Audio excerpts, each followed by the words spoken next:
Hello, and welcome to The Explainer. Today we're exploring the life of one of the most fascinating figures to ever walk the earth, a guy whose name has literally become synonymous with greatness itself, Alexander the Great. We're going to unpack exactly what he did and the monumental Hellenistic legacy he left behind. Okay, let's dive into this.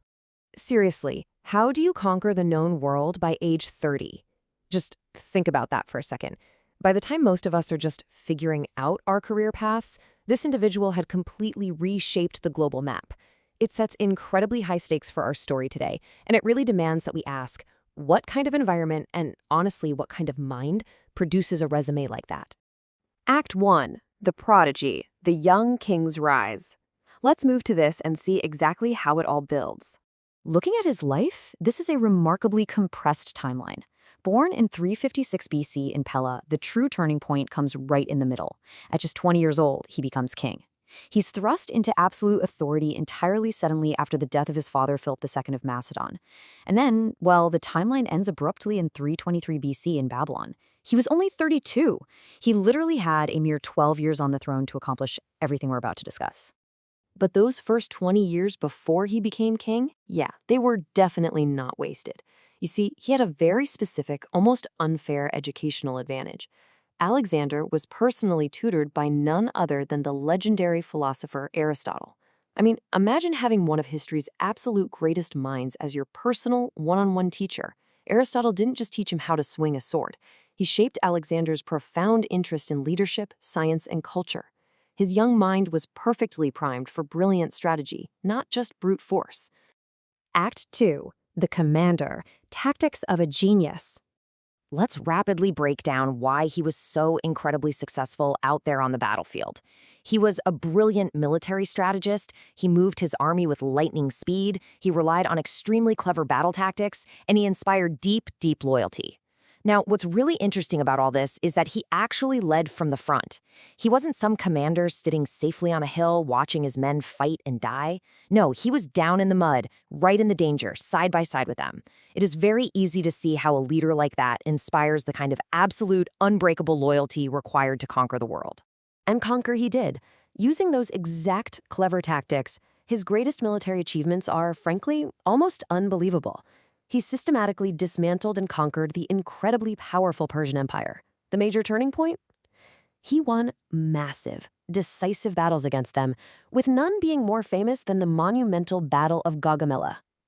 His battlefield's execution was nothing short of a tactical masterclass against an absolute superpower. Act 3. The Empire Builder, building a massive empire. He ultimately built one of the largest empires in human history, stretching all the way from Greece across to India. And as he expanded this massive territory, he left his mark. Literally.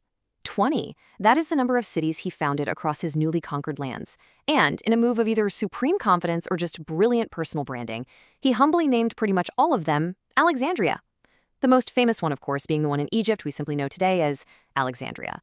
You've got to admit, the man definitely knew how to leave a lasting signature on the map. Act 4. The Sudden End and the Echo. Death and Lasting Legacy. 32. At the absolute height of his power, right after conquering from Greece to India, Alexander died in Babylon in 323 BC. He was only 32 years old. The sheer suddenness of his passing halted the greatest military machine the world had ever seen, right in its tracks. But why exactly did he die? Well, historians still debate two main theories today. It was either death by a sudden, fatal illness, or it was foul play and poisoning by his rivals. We have to look at this totally impartially, because, honestly, there is simply no conclusive evidence either way. Without that concrete proof, the exact cause remains one of history's great unsolved mysteries. Immediately following his mysterious death, his massive empire was chopped up and divided. But his impact? That did not die with him. And this brilliantly illustrates his ultimate legacy. He ushered in what we call the Hellenistic Age. This was a massive historical period where Greek language, culture, and ideas spread like wildfire across much of Asia and the Middle East. Even though his physical empire shattered into pieces, the ideas he carried with him absolutely conquered the entire region. And why does all that matter to us today? Because that blending of cultures didn't just fade away. So the crucial point is that this Hellenistic age influenced art, science, and philosophy for centuries to come. The amazing tutelage he received from Aristotle as a young boy in Pella eventually blossomed into a global cultural exchange that permanently shaped human history. Which leaves us with this final, profound thought to close out our explainer today.